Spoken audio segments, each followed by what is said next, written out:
O assunto de hoje não é um assunto muito popular, porque nós vamos falar de arrependimento, vamos falar de contrição.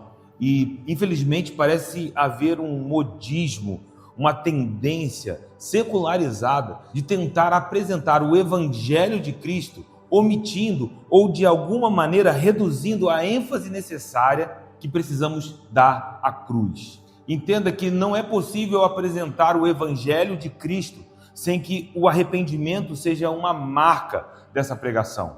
E por vezes nós nos esquecemos disso, de que as nossas escolhas, decisões possuem consequências. E precisamos lidar com essas consequências. Consequências que ainda são temporárias, mas que também possuem peso de eternidade. Nós estamos falando de consequências temporárias e consequências eternas. Por vezes, parece que alguns tentam mudar o Evangelho e produzir um tipo de felicidade, tentam fabricar um bem-estar, ajustando a pregação do Evangelho de Cristo e tirando dessa pregação o chamado ao arrependimento, um chamado à mudança de vida. Não adianta falar de bênçãos do Senhor, da alegria do Senhor, sem que nós venhamos entender que o caminho para nos achegarmos a Cristo é um caminho de contrição, é um caminho de arrependimento. Essa é a mensagem do profeta Joel. Muitos falam do derramar do Espírito, do avivamento, e de fato são promessas que já começaram a se cumprir em nossas vidas desde o dia de Pentecostes, mas para encontrarmos esse caminho, não é possível negar o arrependimento e uma vida de contrição.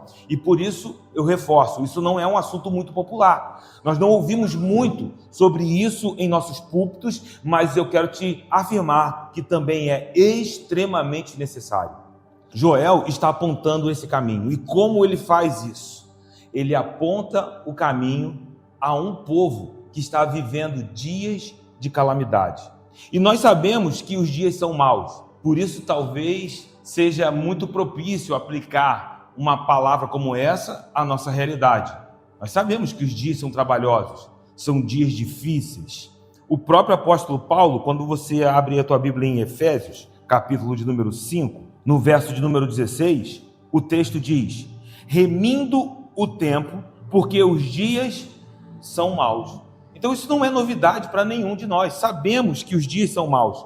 Mas enquanto o dia mau não bate à nossa porta, enquanto a calamidade não bate à nossa porta, parece que para muitos é difícil entender o que Paulo está dizendo aqui. A necessidade, a importância, a urgência de remir o tempo, de aproveitar cada oportunidade. Porque nos dias de Joel, ninguém, absolutamente ninguém, pôde escapar da devastação que fora provocada pelos gafanhotos, agravada por uma seca terrível sem precedentes. Provavelmente, se nós considerarmos a datação que nós comentamos na última ministração, sendo possível colocar Joel e Elias como contemporâneos, nós estamos falando de uma seca de 3 anos e meio aproximadamente. Esse é o contexto de Joel. Uma devastação, dias de calamidade, dias maus, dias que qualquer um que tentasse escapar fracassaria. E então precisamos lembrar que Joel não está falando aos estrangeiros. Joel não está levantando uma voz profética para uma nação gentia. Joel está profetizando para Judá. Joel está profetizando para o povo que se chama pelo nome do Senhor. Por isso é tão urgente a mensagem de Joel. Ele está falando para os de dentro. Ele se dirige à nação de Judá, ao povo do Senhor. O chamado ao arrependimento é para o povo do Senhor. Por muitas vezes nós olhamos para os que estão lá fora e dizemos: olha, essas pessoas precisam se arrepender, essas pessoas precisam se arrepender, como se uma vida de arrependimento também não fosse exigida todos os dias para aqueles que estão em Cristo. Entenda que estar em Cristo nos levará a uma vida de frutos de arrependimento. A graça que nos salvou é a graça que nos acompanha todos os dias, constrangendo os nossos corações quando contemplamos a majestade de Deus e então confessamos: Senhor, perdoe os nossos pecados. Esse é o nosso lugar aqui hoje. Essa é a mensagem do profeta Joel. Então nós olhamos para Joel se dirigindo a 3 grupos específicos. Mas esses três grupos fornecem uma imagem que comunica como a nação de Judá, como um todo, estava vivendo. E nós vemos isso no versículo de número 5, quando ele diz, ébrios, ele está falando a todos os que bebeis vinho. Note como isso é tão importante, ele está falando para aqueles que estão tomados pela ilusão temporária do vinho, da alegria temporária, da alegria passageira do vinho. Ele também diz isso a um grupo que está no verso de número 9. Qual é o grupo que está no verso de número 9? Os sacerdotes, ministros do Senhor.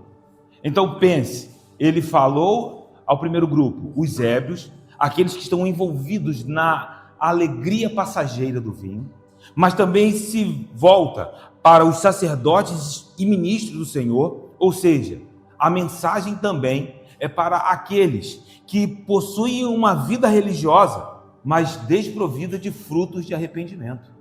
E o terceiro grupo está no verso de número 11, quando ele diz, envergonhai-vos, lavradores, ou seja, aqueles que vivem para semear, colher, ajuntar em celeiros, mas confiando apenas na sua própria força, no seu próprio trabalho.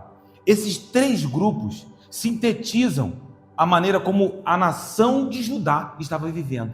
Muitos envolvidos em uma alegria passageira, outros até de alguma forma cultivando uma vida religiosa, mas uma vida religiosa sem frutos de arrependimento, porque o chamado para os sacerdotes, e nós veremos aqui hoje, é lamentem, chorem. E o terceiro grupo, aqueles que confiam na sua própria força. Esses três grupos fornecem um diagnóstico do modo como a nação de Judá estava vivendo nos dias de Joel. O verso de número 5 diz, ébrios, despertai-vos e chorai, uivai todos os que bebeis vinho por causa do mosto, porque está ele tirado da vossa boca. Joel está sacudindo a nação de Judá. Ele sacode a nação de um modo geral. Por quê? O chamado é para despertar. E essa imagem é uma imagem muito forte, porque é a imagem de alguém que está embriagado. É a imagem de alguém que está sob os efeitos da ilusão do álcool, que não consegue discernir e que não consegue perceber que até mesmo o vinho novo, e esse vinho novo aqui não é uma imagem do Espírito Santo, é uma imagem de um vinho forte, que o vinho novo já havia até mesmo sido tirado dos seus lábios. Alguém que está debaixo de uma ressaca, ainda embriagado, sendo sacudido, acorde, lamente, clame em alta voz, porque você sequer percebe que o vinho que você bebia, você já não está mais bebendo, não há mais para você beber. É alguém que está envolvido em uma ilusão. E há algo muito importante que a gente precisa dizer aqui a respeito do vinho, porque o vinho, ou qualquer outra bebida alcoólica, qualquer uma que seja, em todas elas, há uma diminuição do discernimento das realidades. Por menor que seja a dose. Alguém que diga, não, eu vou beber apenas uma pequena dose, socialmente, quando a pessoa consome essa pequena dose, ela se sente mais leve, ela está ali mais alegre, e o seu discernimento da realidade não é mais o mesmo. Esse é um ponto decisivo, por menor que seja. É por isso que Paulo, em Efésios 5, no verso número 18, ele diz, não vos embriagueis com o vinho onde há dissolução, mas enchei-vos do Espírito. Paulo nos alerta dizendo que no vinho há dissolução. Eu já comentei isso a vocês em outro contexto, porque a palavra dissolução é uma palavra grega, assotia, é uma palavra composta com um prefixo a, que é um prefixo de negação. Por exemplo, apatia é alguém que não tem empatia. E o sufixo dessa palavra, sotia, vem do verbo sotso, que é o verbo salvar. Ou seja, assotia é uma negação ou não estar no lugar seguro. Dissolução é aquele que tem uma vida descontrolada, que vive de qualquer maneira. Por isso o filho pródigo, quando ele recebe a sua herança, o texto diz que ele foi gastar a sua herança e viveu dissolutamente. Eles estavam em um lugar de risco, não havia segurança. Por que isso é tão importante? O riso e a alegria que não vem do Senhor são ilusórios. O nosso chamado é a sobriedade, esse lugar onde somos capazes de discernir as realidades. Muitas vezes as pessoas entram nessa questão do vinho, se existe algum tipo de permissão ou a Bíblia proíbe o consumo, e nós deixamos de captar o que de fato Paulo quer dizer quando ele está falando do vinho, quando as Escrituras apontam para o vinho ou para qualquer outro tipo de consumo de bebida forte. Não há segurança. O discernimento da realidade passa a ser afetado. Então, podem haver risos, alegria, mas quando essas coisas não vêm do Senhor, eu te garanto, essas coisas são passageiras.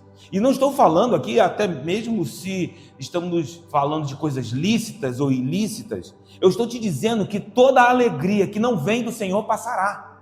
Eu te garanto isso. Por mais que seja muito bom você se sentir alegre por ter conquistado uma vaga de emprego, isso é incrível.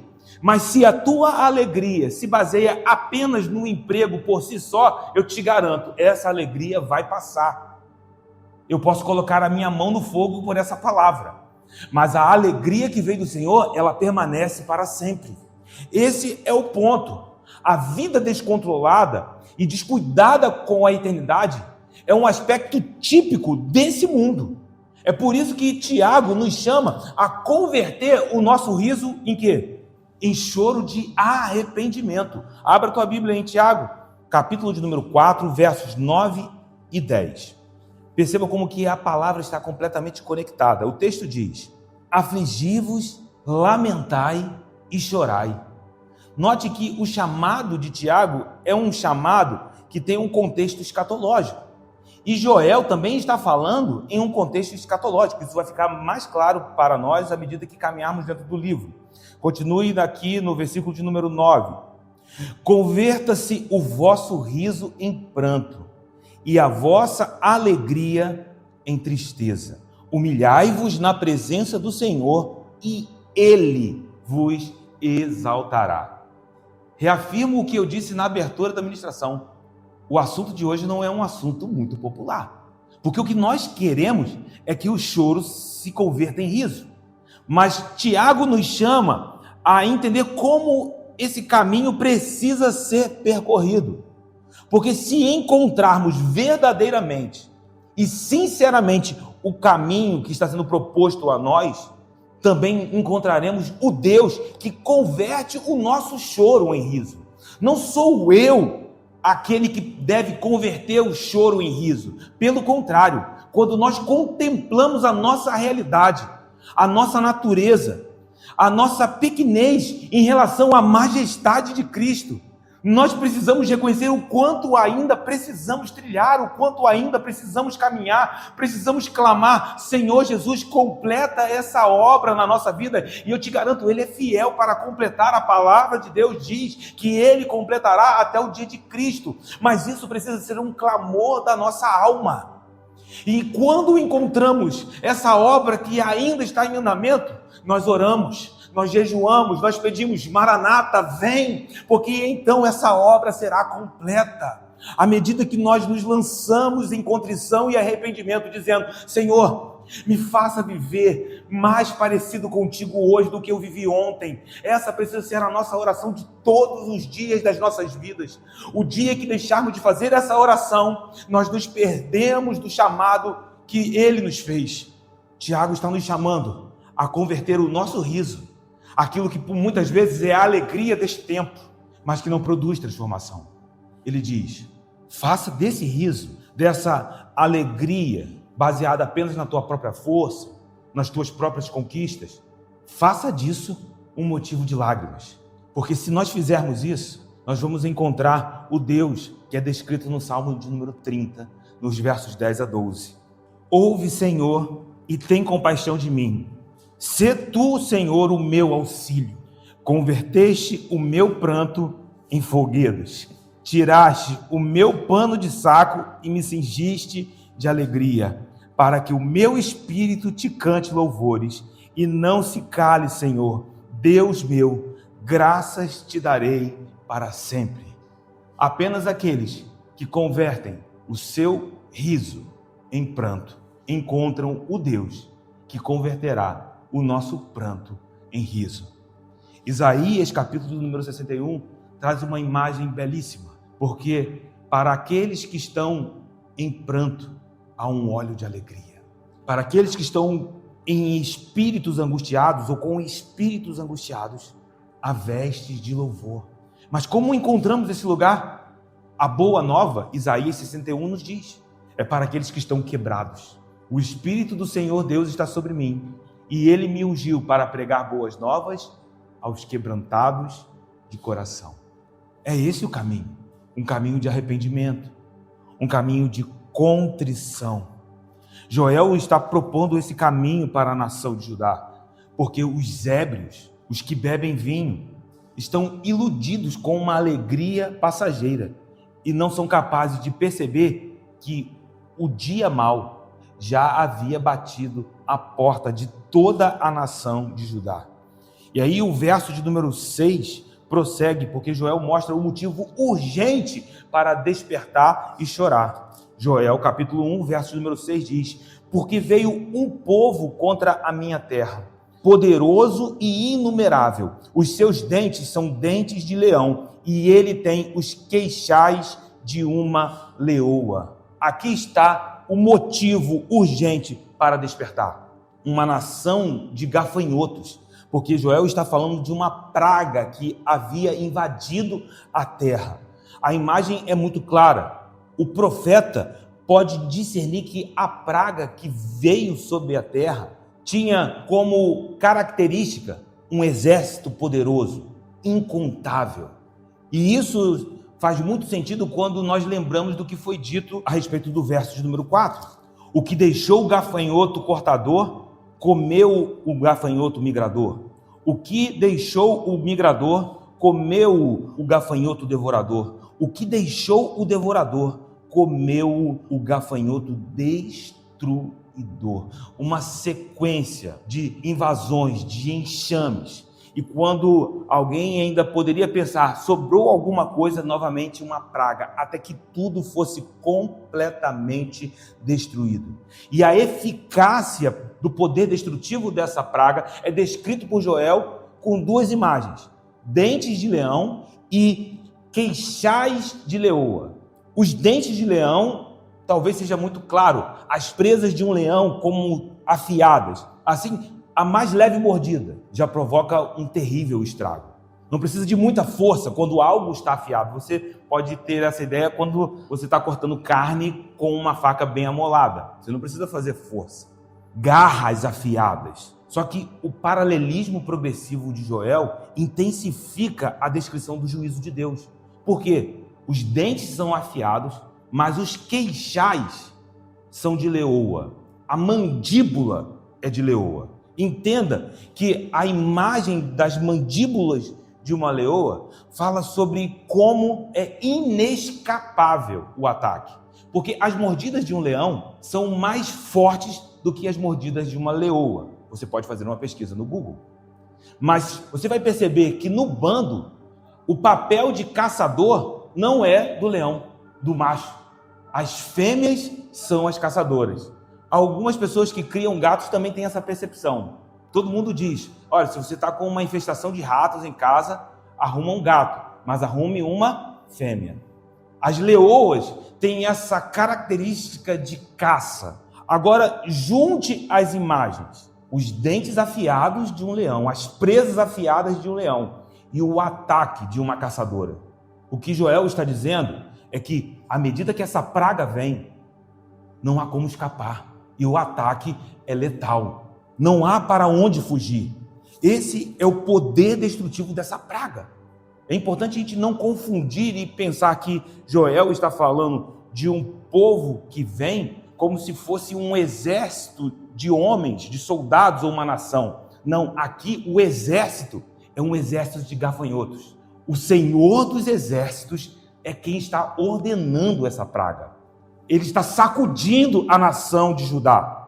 O verso de número 7 continua: essa praga fez de minha vide uma assolação, destroçou a minha figueira, tirou-lhe a casca que lançou por terra, e os seus sarmentos se fizeram brancos. E eu quero chamar a tua atenção para esse versículo, para duas coisas que às vezes passam despercebido ou muito rápido: minha vide e minha figueira. Quem está falando aqui é o Senhor. Entenda que, embora Joel seja a voz profética, o profeta por si só não tem voz. A voz é a voz do Senhor. Então, quando olhamos até mesmo em paralelo com o verso anterior, porque no verso número 6 diz: veio um povo contra a minha terra. Percebe como que às vezes passa despercebido? A terra pertence ao Senhor. Nós somos chamados a prestar atenção a quem está falando. A terra não é do profeta. A videira não é do profeta. A figueira não pertence ao profeta. Ele é um porta-voz do verdadeiro proprietário. É o Senhor. A ele pertence todas as coisas. A própria Escritura já aponta para isso. Se abrirmos, por exemplo, no livro de Levítico, capítulo de número 25, verso de número 23, veja o que o texto diz: também a terra não se venderá em perpetuidade. Por quê? Porque a terra é minha. Quem está dizendo aqui é Deus. Eu sou o proprietário da terra. Deus está dizendo: a mim pertence a terra, pois vós sois para mim estrangeiros e peregrinos. Vá ao Salmo de número 24. O texto diz: ao Senhor pertence a terra e tudo que nela se contém, o mundo e os que nele habitam. Vamos pegar uma referência no Novo Testamento? Hebreus, capítulo de número 1, verso de número 2. Nestes últimos dias nos falou pelo Filho, a quem o Pai, Deus, constituiu herdeiro de todas as coisas, pelo qual também fez o universo. Ele é o herdeiro de todas as coisas. Tudo que nós possuímos não pode produzir orgulho. O que você tem, o que você possui, não pode te levar a um caminho de autossuficiência, porque, na verdade, nós não podemos sustentar sequer um grão de arroz por nós mesmos, pelas nossas próprias forças. Pode parecer um exagero o que eu estou dizendo, mas é completamente verdadeiro. Apenas o Senhor é o sustentador do universo. Apenas Ele é o sustentador de todas as coisas. Se as coisas estão como nós estamos contemplando agora, é porque Ele está sustentando todas as coisas pelo poder da sua palavra. Isso é Hebreus capítulo 1, verso número 3. Ele está sustentando todo o universo, toda a ordem criada, visível e invisível, pelo poder da sua palavra. A Ele pertencem todas as coisas. E nós somos administradores dos bens que são temporários nessa terra. Mas são bens temporários que devemos administrar para a glória eterna de Deus. E aqui está o ponto. Nós estamos vivendo em um mundo em que as coisas são temporárias, mas elas têm propósito, elas têm sentido, elas possuem direção. Então, se você tem algo em suas mãos, meu irmão, faça disso algo para a glória eterna de Deus, porque isso será lembrado no grande dia. A maneira como você administra os seus bens será lembrado no grande dia. Quando Deus usa o profeta Joel naquele contexto, ele está dizendo: olha, essa praga não veio contra a terra de vocês. Essa praga veio contra a minha terra. Não veio contra a videira de vocês. Embora vocês possam até consumir do fruto da videira. Essa videira me pertence. Essa figueira me pertence. A Ele pertencem todas as coisas. O fruto da videira e da figueira eram símbolos da própria prosperidade da nação de Israel, mas porque Deus assim havia determinado. Quando nós olhamos para a nação de Israel, eles olhavam para a prosperidade agrícola e eles tinham uma ideia de que isso apontava para a bênção do Senhor. Algo que talvez seja quase que proverbial, são os cachos de uvas que os espias trouxeram quando estavam espionando a terra de Canaã. Vocês lembram? Abra aí em Números 13, versos 23 e 24. Perceba como que a videira e a figueira estão juntos. Números 13, verso 23 e 24. Depois vieram até ao vale de Escol, e dali cortaram um ramo de vide com um cacho de uvas, o qual trouxeram 2 homens numa vara, como também romães e figos. Esse lugar se chamou o Vale de Escol, por causa do cacho que ali cortaram os filhos de Israel. A imagem da videira, do fruto da videira, das figueiras, como um símbolo de prosperidade. Mas quando você abre aí em 1 Reis, capítulo de número 4, verso de número 25, perceba como o povo do Senhor passou a lidar com a prosperidade. 1 Reis, capítulo 4, verso de número 25. Judá e Israel habitavam confiados, cada um debaixo da sua videira e debaixo da sua figueira. Perceba como, novamente, a figueira e a videira aparecem juntos no texto. Desde Dan até Berseba, todos os dias de Salomão. Então, Deus derrama sua bênção, uma terra frutífera, mas o povo passa de maneira muito sorrateira a confiar na sua própria prosperidade. Quando olhamos o tempo em que o reino está dividido após Salomão, Oséias, capítulo de número 2, no verso de número 5, encontramos como que o reino do norte, agora sim Israel, precisa ser denunciado. Por quê? Porque além de apenas confiarem na sua própria prosperidade, agora eles também estão avançando para uma loucura de tomar as bênçãos do Senhor e atribuírem essas bênçãos a Baal e à força do próprio braço. Olha aí, Oséias, capítulo 2, verso número 5. Pois sua mãe se prostituiu, aquela que os concebeu ouve-se torpemente, porque diz: irei atrás de meus amantes, que me dão o meu pão e a minha água, a minha lã e o meu linho, o meu óleo e as minhas bebidas. Prossiga para o verso número 8.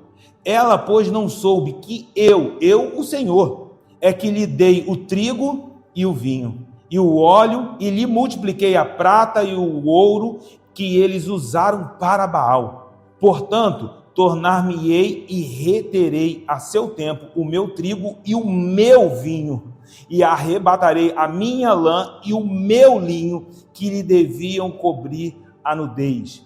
Vá até o verso de número 12. Devastarei a sua vide e a sua figueira, de que ela diz: esta é a paga que me deram os meus amantes. Eu, o Senhor, pois farei delas um bosque, e as bestas feras do campo as devorarão. A loucura daqueles que passam a confiar na força do seu próprio braço e se enveredam por caminhos de idolatria. Esse é o cenário. Note que a descrição que está sendo dada a nós pelo profeta Joel é uma descrição intensificada. Porque quando você olha para o verso de número 7, nós percebemos que a devastação de gafanhotos não comeu só as folhas ou os frutos. O texto diz que até a casca foi tirada. A casca dos troncos foi arrancada. E os seus sarmentos são galhos. Eles se tornaram brancos, ou seja, descascados pelos gafanhotos. Então, quando nós olhamos para algo dessa magnitude, nós estamos falando de uma praga sem precedentes. Quando a casca de uma árvore é arrancada, essa árvore agora está vulnerável para insetos, para doenças e provavelmente destinada à morte. Muitas pessoas, quando querem matar uma árvore, ao invés de cortar a árvore, apenas arrancam a casca da árvore, porque isso faz com que as folhas não sejam mais nutridas, a conexão com a raiz seja prejudicada. Então nós estamos falando de uma praga, de uma peste que não só consumiu as folhas, os frutos, mas também afetou completamente a saúde de toda a vegetação. Por que Joel está falando isso? Não há espaços para a autossuficiência humana. Não há como escapar, porque alguém pode até pensar, eles comeram, mas nós vamos dar um jeito. Não há espaços para a arrogância de se reerguer por suas próprias forças. Não há outro caminho, apenas uma oportunidade que temos, apenas um caminho: despertar da ilusão provocada pelas suas próprias conquistas. Quando nós passamos a confiar na força do nosso próprio braço, achando que somos autossuficientes e que somos capazes de dar conta da nossa própria vida por si mesmos. É uma ilusão, um engano. E eu falava com vocês esses dias sobre a imagem de correntes de açúcar, e eu gosto muito dessa imagem, porque nós sabemos que açúcar é fraco. Açúcar pode ser facilmente quebrado, mas a autossuficiência é doce.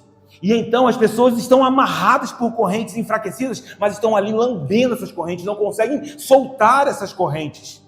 Não há espaço para a autossuficiência ou arrogância. É necessário despertar dessa ilusão das próprias conquistas e entender que o que nós temos foi conquistado na cruz do Calvário pelo nosso Senhor.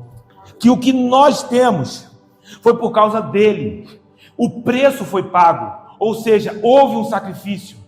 E se houve sacrifício, é porque também havia pecado. Então qual é o nosso chamado?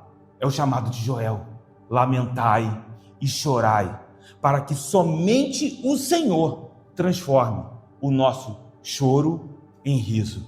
E eu creio que esse é o caminho que ele está propondo para nós aqui nessa noite.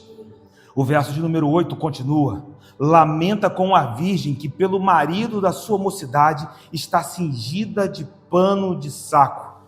E aí eu pergunto a vocês, como lamentamos os passos que nós ainda não conseguimos dar em direção ao coração de Jesus?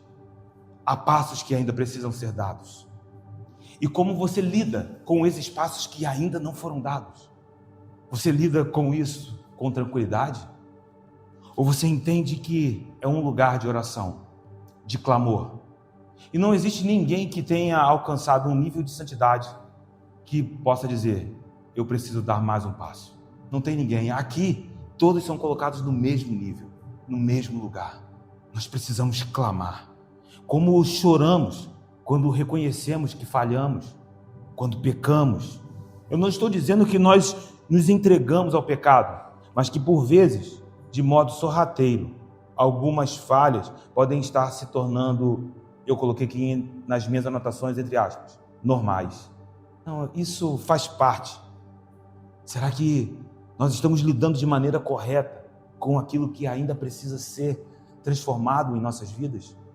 É esse o chamado do profeta Joel. E é um chamado nacional, para toda a nação. Anciãos, líderes, sacerdotes, ministros do Senhor, toda a terra, todos são chamados a esse lugar.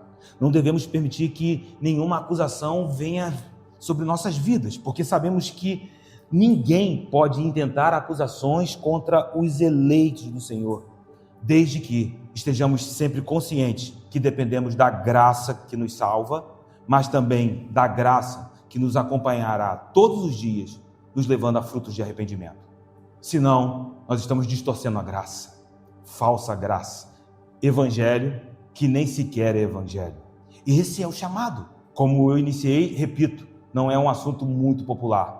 E de fato, nós dependemos da graça de Deus todos os dias das nossas vidas. E à medida que eu fazia as minhas anotações, o meu coração era levado até o grande dia, porque eu sei que chegarei diante do meu Senhor. E por mais que eu tenha feito algumas obras, eu levantarei as minhas mãos vazias, para que a graça dele possa ser derramada sobre a minha vida, porque é pela graça que somos salvos. E que bom, porque isso aponta para a glória dele. E esse é o evangelho da verdade, é o evangelho que não negocia com o pecado, mas também não nos leva a um mar de remorsos, de amarguras. Não, é um evangelho que liberta. Esse é o poder da graça sobre as nossas vidas. No lugar de contrição, receba no teu espírito, meu irmão, a restauração, a liberdade do espírito para avançarmos na vida que o Espírito está propondo a nós.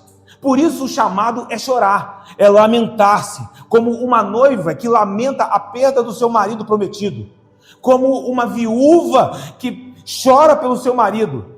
assim também nós devemos, nessa noite, olhar para aquilo que ainda precisamos vencer, romper, avançar e chorar pela perda, chorar por ainda não ter conseguido avançar. O chamado que ele está fazendo aqui é como uma viúva que chora pelo seu marido. A nação de Judá precisava chorar e clamar pela perda da comunhão com Deus. Eles haviam se esquecido do Senhor. Eles estavam envolvidos nos seus próprios desejos.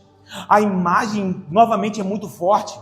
E à medida que eu fazia as minhas anotações, eu me lembrava de como eu amo os livros proféticos do Antigo Testamento, porque as imagens são muito vívidas, são muito poderosas. É a imagem de uma noiva, pense, com as suas vestes festivais, mas agora ela precisa tirar essas vestes e vestir-se de pano de saco, se despir da alegria que é passageira e olhar para a face daquele que é cheio de misericórdia e clamar a Ele, entendendo que Ele estenderá graça, que Ele estenderá perdão, porque foi assim que nós fomos alcançados.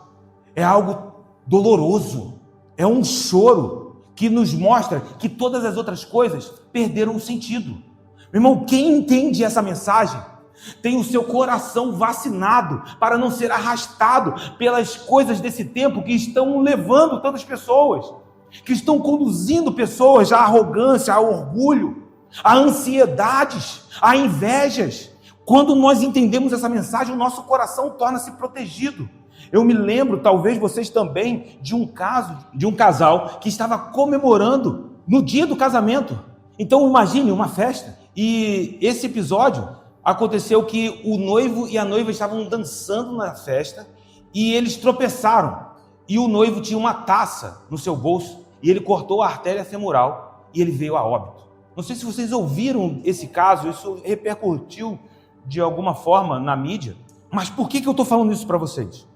Quando a noiva perdeu o seu marido, a festa perdeu sentido.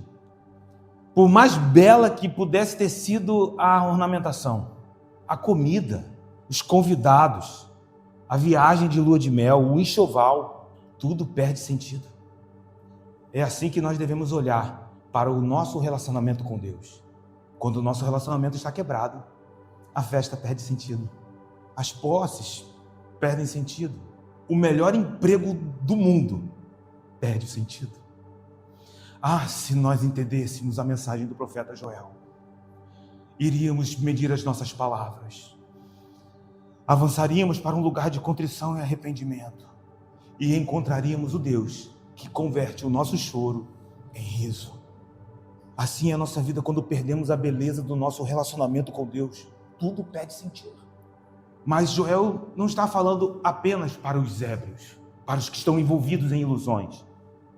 Ele também fala no verso de número 9, para os sacerdotes e ministros do Senhor. Cortada está da casa do Senhor a oferta de manjares e a libação. Os sacerdotes, ministros do Senhor, estão enlutados.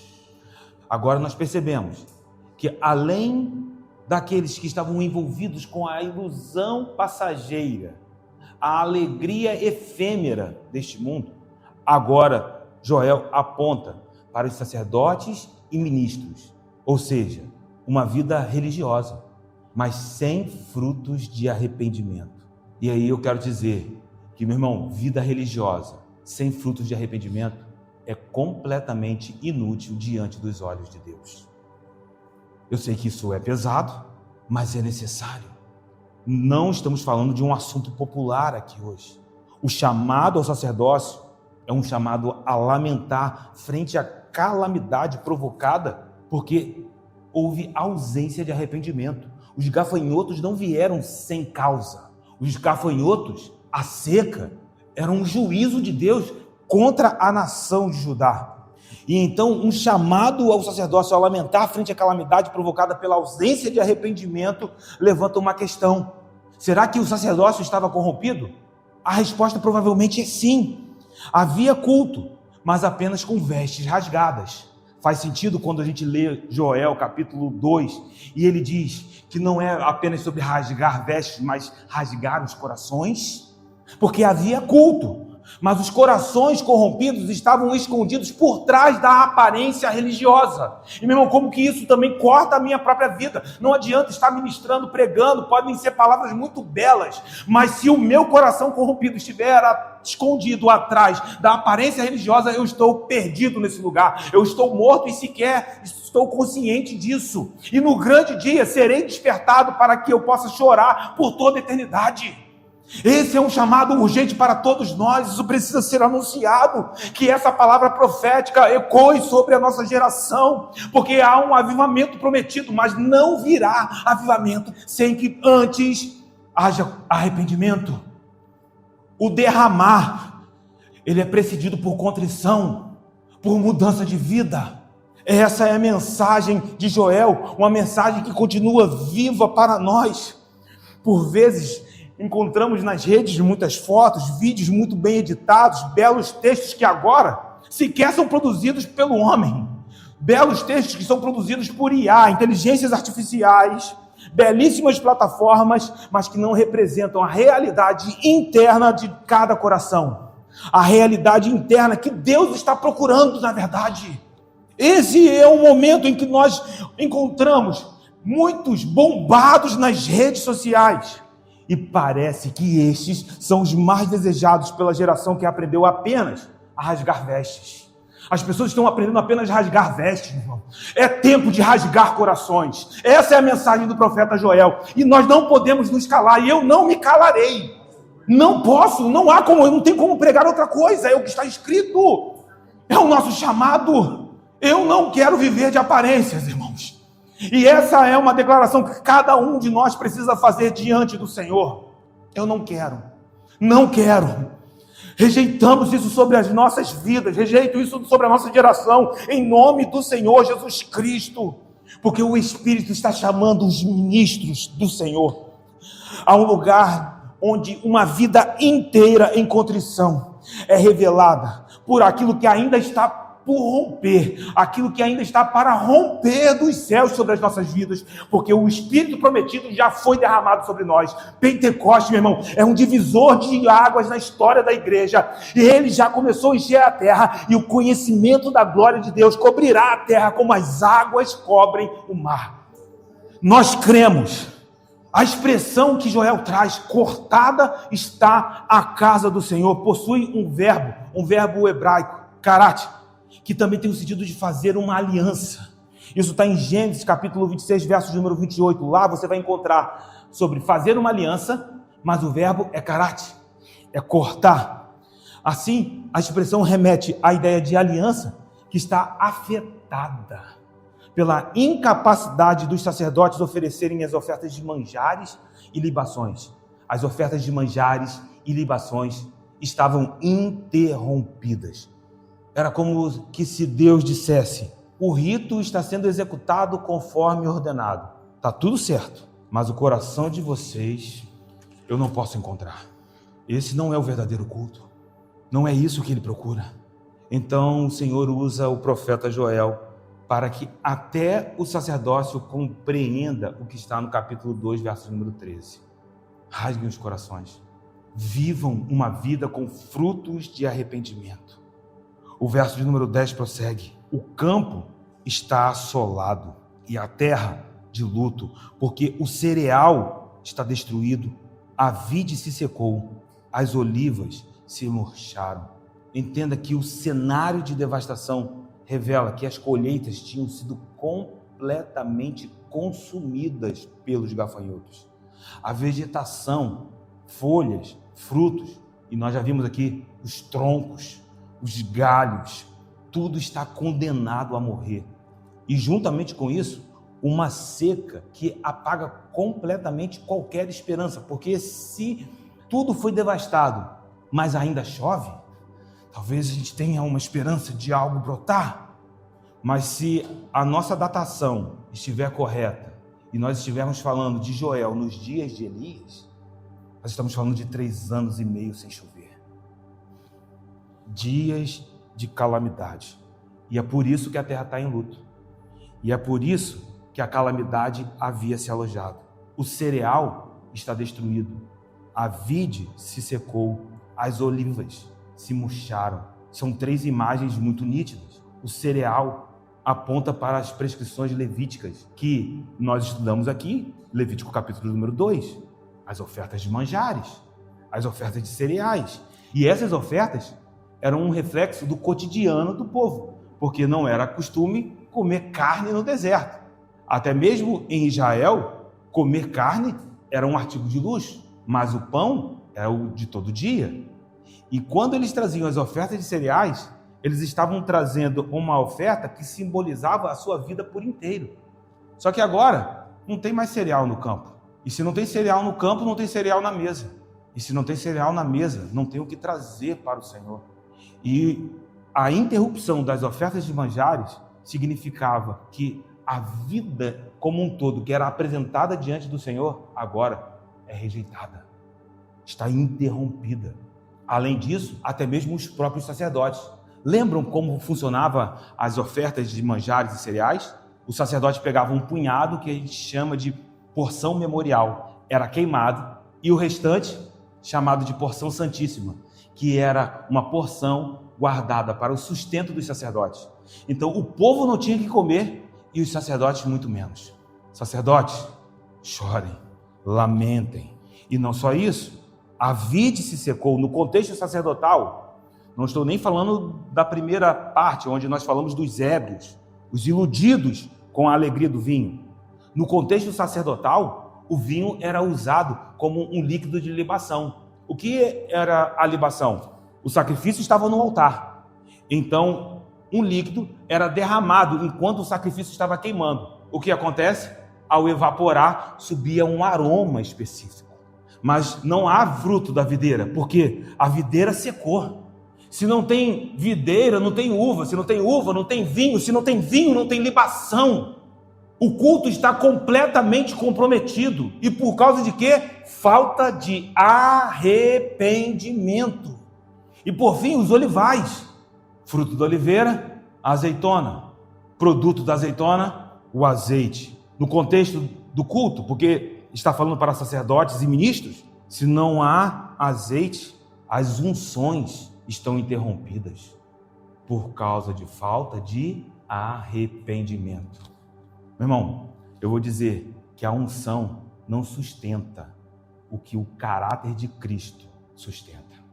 Muitas pessoas caminham debaixo de unções poderosas para curar, expulsar demônios, para profetizar, mas isso não garante ser conhecido pelo Senhor. Quem diz isso não sou eu, é o nosso próprio mestre. No grande dia, muitos e não poucos dirão: Senhor, eu profetizei e foi em teu nome. Unção, mas eu nunca te conheci. Caráter. Nós estamos falando de dias maus. E eu disse para vocês aqui que por vezes nós sabemos que os dias são maus, porque a Bíblia diz isso, mas nós só nos atentamos quando o dia mau bate à nossa porta.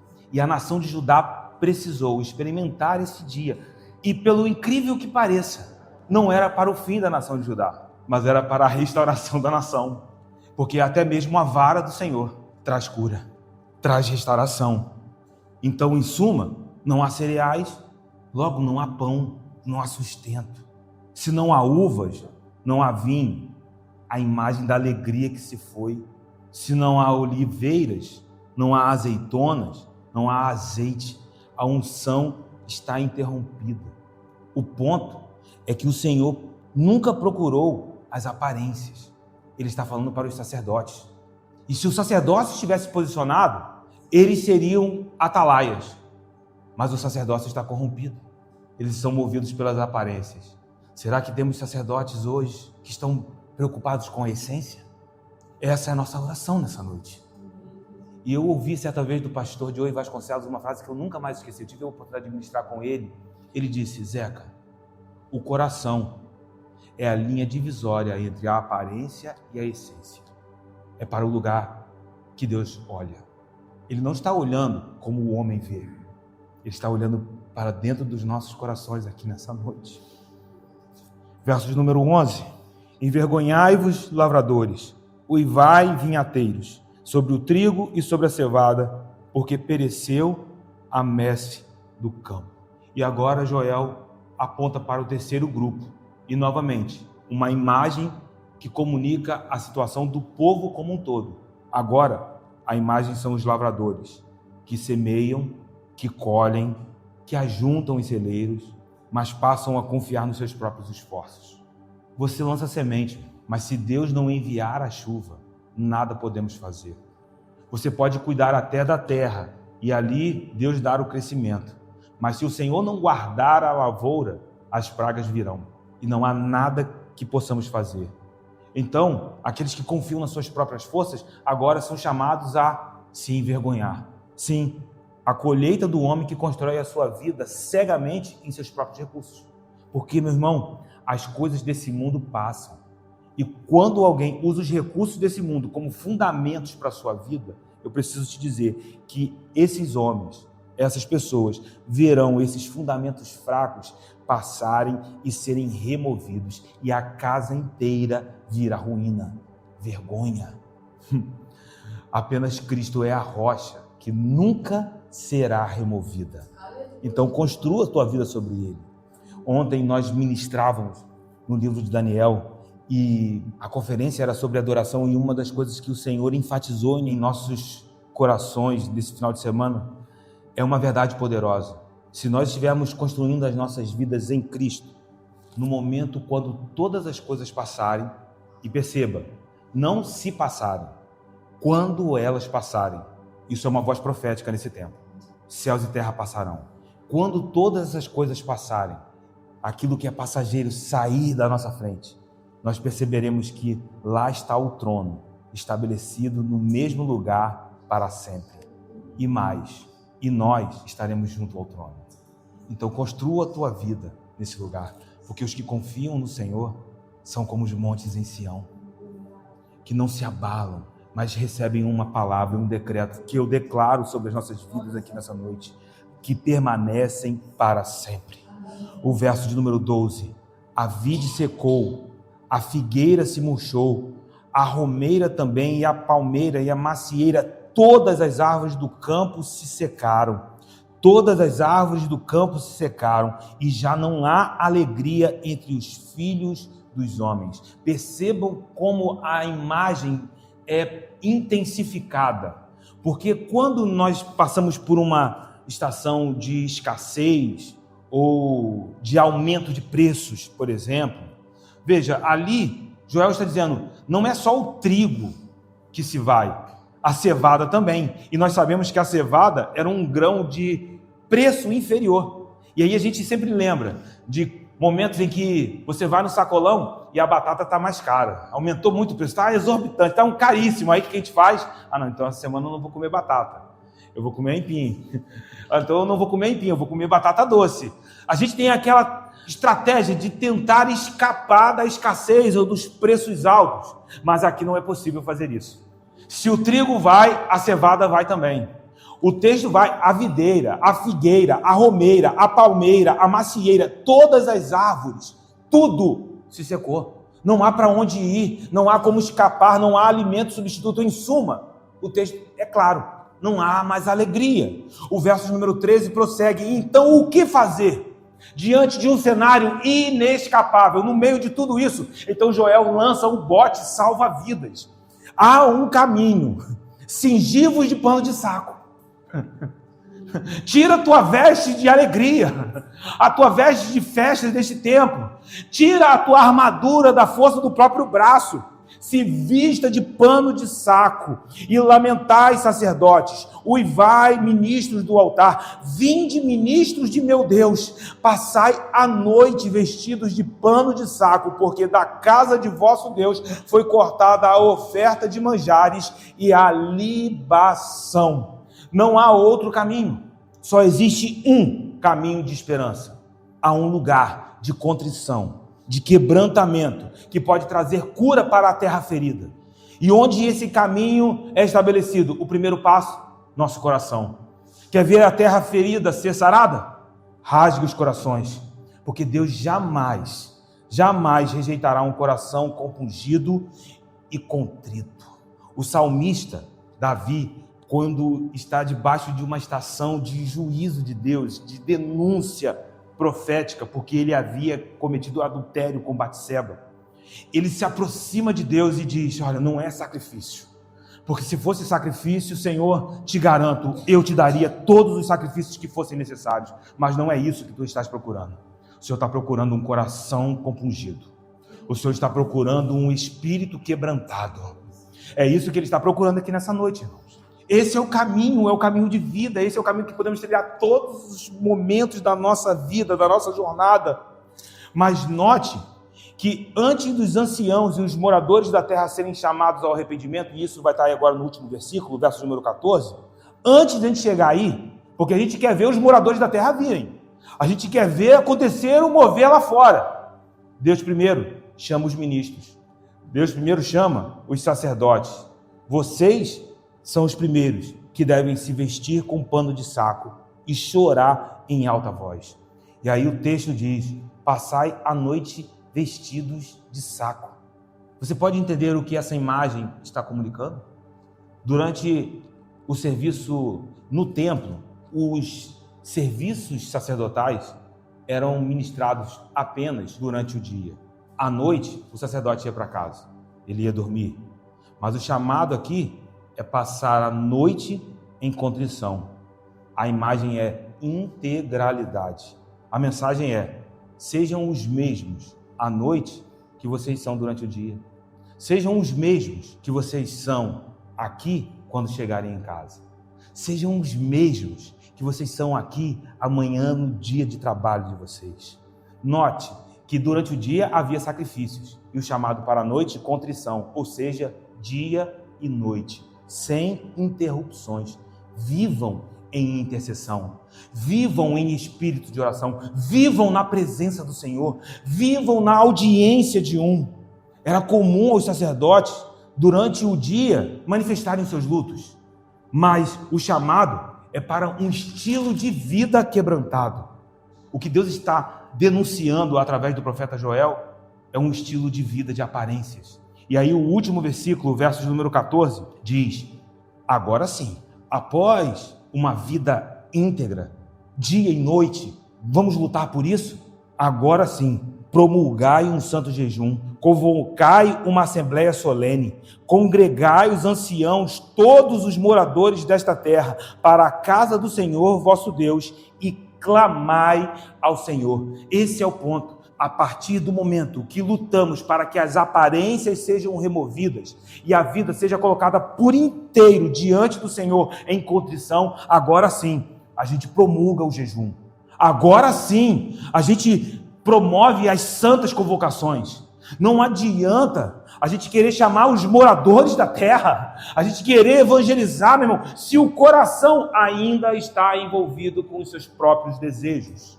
E eu vou dizer que se o jejum fosse promulgado sem o verso de número 13, sem esse chamado aos ministros, esse sacrifício seria apenas mais um ato meramente religioso. Entenda algo, o jejum deve ser precedido pelo quebrantamento. E quando eu comecei a ouvir isso de Deus, mesmo como que o Senhor começou a me ensinar. Porque às vezes a gente pensa que eu preciso jejuar para entrar em quebrantamento. O Jó está dizendo, não. Começa no coração o quebrantamento. Porque é de dentro para fora. O coração precisa estar quebrado. O coração quebrado vai para o jejum. Esse é o chamado de Joel. Ele é claro. O jejum deve ser precedido pelo quebrantamento. Porque se não for assim, corremos o risco de jejuar como os fariseus jejuavam. E Jesus denuncia os fariseus em Mateus 6. Eles só jejuam para serem vistos. Só jejuam para ter aparência de santidade. Mas os seus corações estão cheios de si mesmos. Ah, meu Deus, nos ajude. Essa é a mensagem de Joel. E sabe qual deve ser a nossa oração nessa noite? Senhor, ensina-nos a jejuar. Nos mostra o caminho de ter mais fome da Tua presença. Ah, meu Deus, às vezes só uma calamidade, uma catástrofe de enormes proporções, como a do tempo de Joel, convence o homem a orar e jejuar. Mas se nós podemos olhar para o passado e aprender, porque no capítulo 1, e nós lemos aqui na semana passada, no verso número 3, diz, narrai isto a vossos filhos. O que ele está dizendo? Que a próxima geração aprenda com o que essa geração está vivendo. Se nós temos aqui hoje a capacidade de ouvir o que Deus está dizendo a respeito daquela geração, nós podemos aprender, nós podemos avançar, porque quando Deus encontra corações contritos e quebrantados, eu te garanto, meu irmão, Ele responde. Ele responde, é quem Ele é. Nós não nos humilhamos para que Ele nos tire do deserto. Nós nos humilhamos para que Ele transforme o nosso deserto e nós, juntamente com o deserto. Porque nós somos um povo peregrino, nós somos estrangeiros. Nós não precisamos pedir ao Senhor que nos livre da fornalha. Basta Ele estar dentro da fornalha conosco. Só isso. É simples. Talvez isso nos posicione em vulnerabilidade, mas é exatamente o lugar que Ele está nos procurando aqui nessa noite. Os dias de calamidade podem ser o fim de muitos, mas para aqueles que esperam no Senhor, estes não ficarão pelo meio do caminho.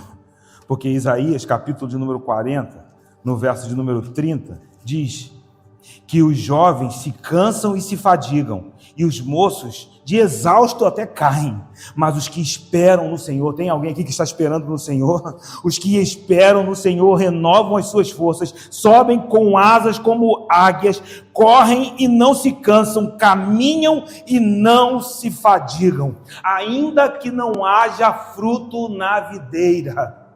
Mesmo que olhemos para a situação e tudo pareça dizer não, nós cremos nele, e o justo viverá pela fé. Se ele diz, se ele nos chama, corra para a voz dele, porque somente estes se alegrarão no Senhor, que nos faz andar sobre lugares altos, meu irmão. Ainda que a videira não floresça, não haja fruto na figueira, o fruto da oliveira minta, que não haja mais gados nos currais, as ovelhas do aprisco sejam arrebatadas, mesmo que tudo pareça dizer não, creia na voz do Senhor, confie, todavia nos alegraremos nele, porque Ele é o Deus da nossa salvação, somente Ele pode nos fazer andar sobre as tempestades. E eu declaro essa palavra sobre as nossas vidas nessa noite. O caminho é, Senhor, ensina-nos a ter mais fome de Ti. Senhor, ensina-nos. Senhor, sonda os nossos corações nessa noite. Ah, meu Deus, o nosso coração ainda precisa, Senhor, de muitos reparos, mas o Senhor é aquele que transforma corações de pedra em carne. Eu quero declarar essa palavra sobre as nossas vidas. Coloca a tua mão sobre o teu coração. Espírito Santo de Deus, nós declaramos a tua palavra sobre as nossas vidas, sobre a nossa geração. Senhor, não nos deixe ser ministros que viverão apenas das aparências. Senhor, porque não é isso que Tu estás procurando em nós. O Senhor procura a sinceridade dos nossos corações.